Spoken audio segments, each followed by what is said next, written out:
আসসালামু আলাইকুম। বাংলাদেশ বেতার গোপালগঞ্জ। খবর পড়ছি ওশান বিশ্বাস। প্রধান বিচারপতি ডক্টর সৈয়দ রেফাত আহমেদ বলেছেন, ইতিহাসের গভীর বোধ ছাড়া কোনো সংস্কারক প্রজ্ঞাবান হতে পারেন না, আর কোনো বিচারক তার সভ্যতার শিকড় না বুঝে আইনের যথাযথ ব্যাখ্যা দিতে পারেন না।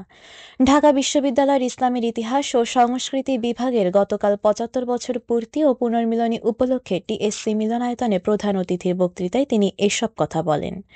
প্রধান বিচারপতি বলেন, ইসলামের ইতিহাস ও সংস্কৃতি বিভাগের ৭৫ বছরের যাত্রা কেবল একাডেমিক সাফল্যের ইতিহাস নয়, বরং এটি জাতির বুদ্ধিবৃত্তিক জীবনেরই এক অবিচ্ছেদ্য অধ্যায়। তিনি বলেন, আইন হলো কোনো জাতির নৈতিক ইতিহাস, যা ন্যায়ের ভাষায় লেখা হয়, আর ইতিহাস হলো কেন সমাজকে আরও ভালো হতে হবে তারই অনুসন্ধান। ডক্টর সৈয়দ রেফাত আহমেদ বলেন, বিচার বিভাগ কেবল ঐতিহ্যের স্বস্তিতে টিকে থাকতে পারে না, এটিকে সময়ের সঙ্গে প্রাসঙ্গিক হতে হয়। তিনি বলেন, সংস্কারের মূল লক্ষ্য প্রশাসনিক নয়, বরং নৈতিক, যাতে প্রতিষ্ঠান ক্ষমতাকে নয়, মানুষকে সেবা দেয়, কর্তৃত্ব বৈধতার সঙ্গে যুক্ত হয় এবং বিচার বিভাগ জনগণের আস্থার নৈতিক অভিভাবকে পরিণত হয়। বাংলাদেশ সুপ্রিম কোর্ট বর্তমানে বিশ্বের বিভিন্ন দেশের বিচার ব্যবস্থার সঙ্গে অংশীদারিত্ব প্রতিষ্ঠায় কাজ করছে বলে উল্লেখ করেন প্রধান বিচারপতি ডক্টর সৈয়দ রেফাত আহমেদ। শিশু, কিশোর কিশোরী ও নারী উন্নয়নে সচেতনতামূলক প্রচার কার্যক্রম শীর্ষক প্রকল্পের আওতায় বাংলাদেশ বেতারের উদ্যোগে তারুণ্যের উৎসব ও বহিরাঙ্গন অনুষ্ঠান গতকাল বিকেলে নড়াইলের লোহাগড়া সরকারি পাইলট উচ্চ বিদ্যালয় মাঠে অনুষ্ঠিত হয়েছে। তথ্য ও সম্প্রচার মন্ত্রণালয়ের অতিরিক্ত সচিব ও প্রকল্প পরিচালক ড মোহাম্মদ আলতাফ উল আলম এতে প্রধান অতিথি হিসেবে উপস্থিত ছিলেন। বাংলাদেশ বেতারের মহাপরিচালক এএসএম জাহিদের সভাপতিত্বে তথ্য ও সম্প্রচার মন্ত্রণালয়ের যুগ্ম সচিব ও উপপ্রকল্প পরিচালক মোহাম্মদ আলতাফ হোসেন, জেলা প্রশাসক শারমিন আক্তার জাহান, পুলিশ সুপার মোহাম্মদ রবিউল ইসলাম ও উপজেলা নির্বাহী অফিসার মোহাম্মদ আবু রিয়াদ, রাজনীতিবিদ, বীর মুক্তিযোদ্ধা, শিশু, কিশোর কিশোরী, অভিভাবক, বিভিন্ন শ্রেণী পেশার নারী পুরুষ সহ সুশীল সমাজের প্রতিনিধিগণ এ সময় উপস্থিত ছিলেন।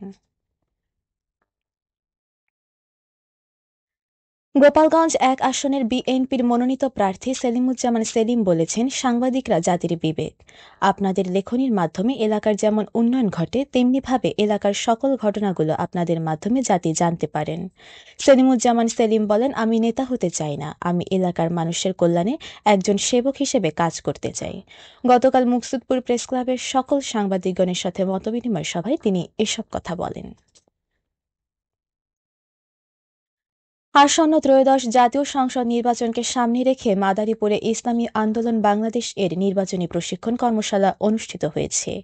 গতকাল বিকেল ৩টায় সৈয়দ আবুল হোসেন বিশ্ববিদ্যালয় কলেজের অডিটোরিয়ামে এ কর্মশালা অনুষ্ঠিত হয়।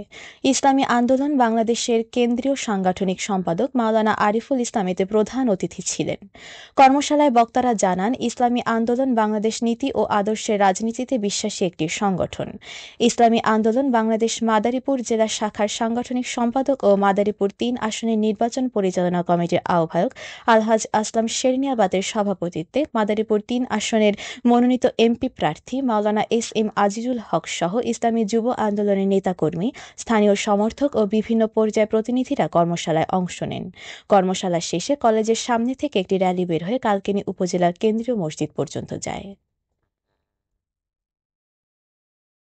মাদারীপুরের কালকিনি উপজেলার তাঁতি লীগের সাধারণ সম্পাদক রেজাউল ফরাজীকে গ্রেপ্তার করেছে পুলিশ। পুলিশ জানায়, গত ২৪ সেপ্টেম্বর ২০২৫ তারিখে সন্ত্রাসবিরোধী আইনে রেজাউলের বিরুদ্ধে একটি মামলা দায়ের করা হয়। মামলা হওয়ার পর থেকে তিনি পলাতক ছিলেন। গোপন সংবাদের ভিত্তিতে শুক্রবার রাত ৯:৩০টার দিকে উত্তর রাজদি গ্রামের নিজ বাড়ি থেকে তাকে আটক করা হয়। শরীয়তপুরের নড়িয়া উপজেলার চান্দিনী গ্রামে রাতের আঁধারে রেন্ট এ কারের ব্যবসায়ী মোতালেব মুন্সির একটি প্রাইভেট কারে আগুন দিয়েছে দুর্বৃত্তরা। শুক্রবার দিবাগত গভীর রাতে এ ঘটনাটি ঘটেছে। খবর পেয়ে ফায়ার সার্ভিস ঘটনাস্থলে গিয়ে আগুন নিয়ন্ত্রণে আনে। নড়িয়া থানা পুলিশ জানিয়েছে, ঘটনার সাথে সাথে রাতে পুলিশ ঘটনাস্থলে গিয়েছে। সিসিটিভি ফুটেজ বিশ্লেষণ করে ঘটনার সাথে জড়িতদের আটকের চেষ্টা চলছে। সবশেষে আবহাওয়া।